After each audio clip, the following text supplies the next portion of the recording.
Dear students अस्सलाम वालेकुम।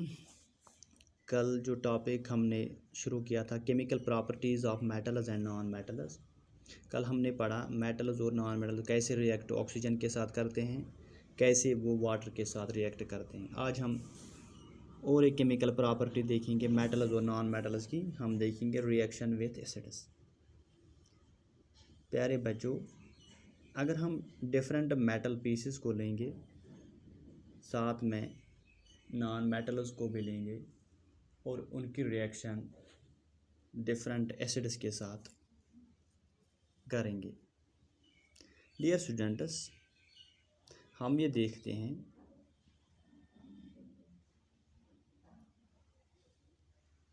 Metals और नॉन मेटल्स डिफरेंट तरीके से एसिड्स के साथ रिएक्ट करते हैं। जब हम मेटल्स की रिएक्शन एसिड्स के साथ कराते हैं, मेटल्स एसिड्स के साथ रिएक्ट करके रेस्पेक्ट टू साल्ट प्रोड्यूस करते हैं और साथ में एवोल्यूशन ऑफ हाइड्रोजन गैस होता है। ये एवोल्यूशन ऑफ हाइड्रोजन गैस हमें पॉप साउंड से पता लगता है, क्योंकि जब हम किसी बीकर में जिसमें हमने रिएक्शन कराई है किसी मेटल की और किसी एसिड की, उसके माउथ पर जब हमने बर्निंग मैच स्टिक को रखते हैं तो वहाँ से पॉप साउंड प्रोड्यूस होता है। तो हमें पता लगता है कि ये हाइड्रोजन गैस है, प्रोड्यूस हुआ है। लेकिन जो नॉन मेटल्स हैं, they generally do not react with acids. They generally do not react with acids. आमतौर पर हम मेटल्स को रिएक्ट कराते हैं डाइल्यूट हाइड्रोक्लोरिक एसिड से। डाइल्यूट हाइड्रोक्लोरिक एसिड से। लेकिन जो कॉपर है, कॉपर डाइल्यूट हाइड्रोक्लोरिक एसिड से रिएक्ट नहीं करता। इवन कि अगर हम हीटिंग भी, अगर हम उसको इस मिक्सचर को हीट भी करेंगे। अब हमें इसके लिए दूसरा एक एसिड इस्तेमाल करना है जिसे हम सल्फ्यूरिक एसिड कहते हैं। जब हम sulphuric acid dilute sulphuric acid की रिएक्शन कॉपर के साथ कराते हैं तो वहाँ से कॉपर साल्ट और हाइड्रोजन गैस इवॉल्व होता है। इस तरह हमने देखा है मेटल्स जब एसिड्स के साथ रिएक्ट करते हैं तो वो वहाँ से रेस्पेक्टिव साल्ट्स और एवोल्यूशन ऑफ हाइड्रोजन गैस होता है। उसके बाद एक और रिएक्शन देखते हैं प्यारे बच्चों, रिएक्शन विथ बेसिस। मेटल्स और नॉन मेटल्स की जब हम रिएक्शन करते हैं, एक्टिविटी करने की ज़रूरत है, लेबॉर्ट्री में जाने की ज़रूरत है। डियर स्टूडेंट्स, जब हम मेटल्स और नॉन मेटल्स के रिएक्शन बेसिस के साथ करते हैं, डिफरेंट तरीके से मेटल्स और नॉन मेटल्स रिएक्ट करते हैं बेसिस के साथ। मेटल्स बेसिस के साथ रिएक्ट करके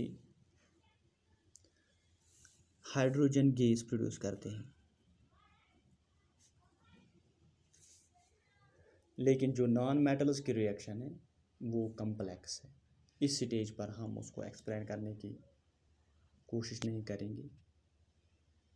यहाँ भी पॉप साउंड, जब हम मेटल्स की बात करते हैं, यहाँ भी पॉप साउंड से हमें इंडिकेट होता है कि हाइड्रोजन गैस प्रोड्यूस होता है मेटल्स से जब हम मेटल्स को बेसिस के साथ रिएक्ट कराते हैं। उसके बाद प्यारे बच्चों एक और रिएक्शन हम देखते हैं, डिस्प्लेसमेंट रिएक्शन। Displacement reactions.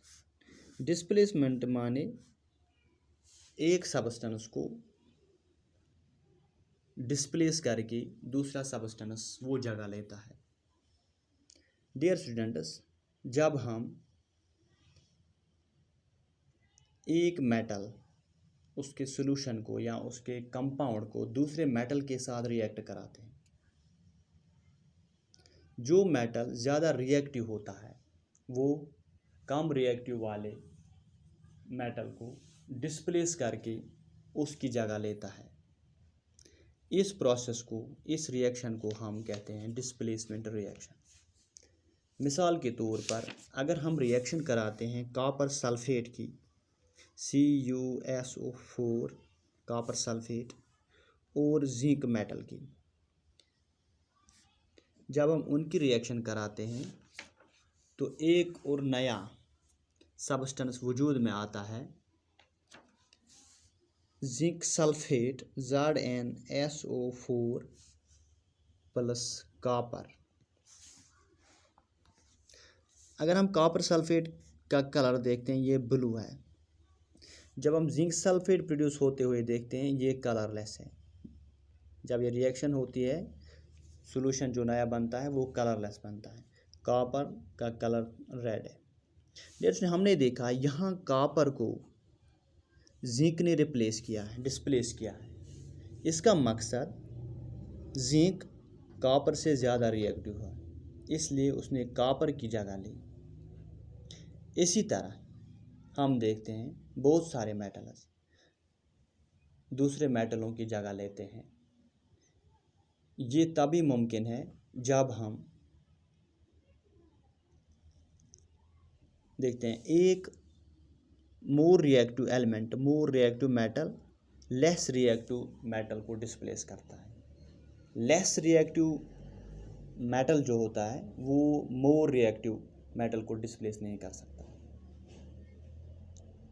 ये याद रखना मेरे बच्चों।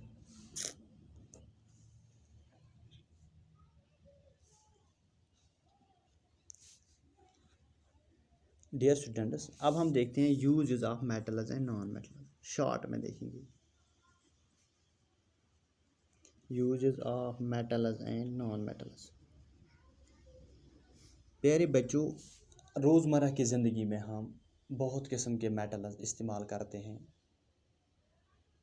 मिसाल के तौर पर हम मेटल्स देखते हैं मशीनरी बनाने में, ऑटोमोबाइल्स में, एरोप्लेन्स में, ट्रेन्स में, सैटेलाइट्स में, इंडस्ट्रियल गैजेट्स में, कुकिंग यूटेंसिल्स में, वाटर बॉयलर्स में, हर एक जगह जो रोज़मर्रा की ज़िंदगी में हम देखते हैं बहुत सारी चीज़ों में ये मेटल्स इस्तेमाल होते हैं। अब नॉन मेटल्स देखते हैं। प्यारे बच्चों, नॉन मेटल्स हम लिविंग ऑर्गेनिजम्स, कुछ नॉन मेटल्स हम इनहेल करते हैं, इनके बगैर हम ज़िंदा नहीं रह सकते। मिसाल के तौर पर हम ऑक्सीजन पीते हैं, ये नॉन मेटल है। हम कार्बन डाइऑक्साइड वापस छोड़ते हैं, ये नॉन मेटल है। कुछ नॉन मेटल्स हम इस्तेमाल करते हैं फर्टिलाइज़र्स में, खाद बनाने में। यही फर्टिलाइज़र्स प्लांट ग्रोथ को इन्हांस करते हैं। डियर स्टूडेंट, कुछ नॉन मेटल्स हम इस्तेमाल करते हैं वाटर प्यूरिफिकेशन, मिसाल क्लोरीन हम इस्तेमाल करते हैं वाटर प्यूरिफिकेशन में।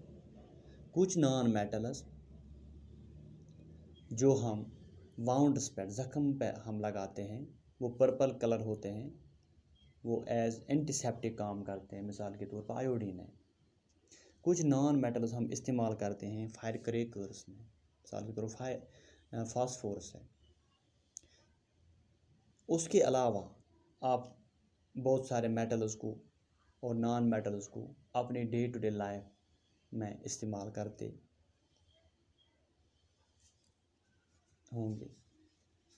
प्यारे बच्चों, इस तरह हमें समझ आया ये जो मेटल्स और नॉन मेटल्स है ये हम अपनी रोज़मर्रा की ज़िंदगी में किसी न किसी तरीके से इस्तेमाल करते रहते हैं। Thank you dear student.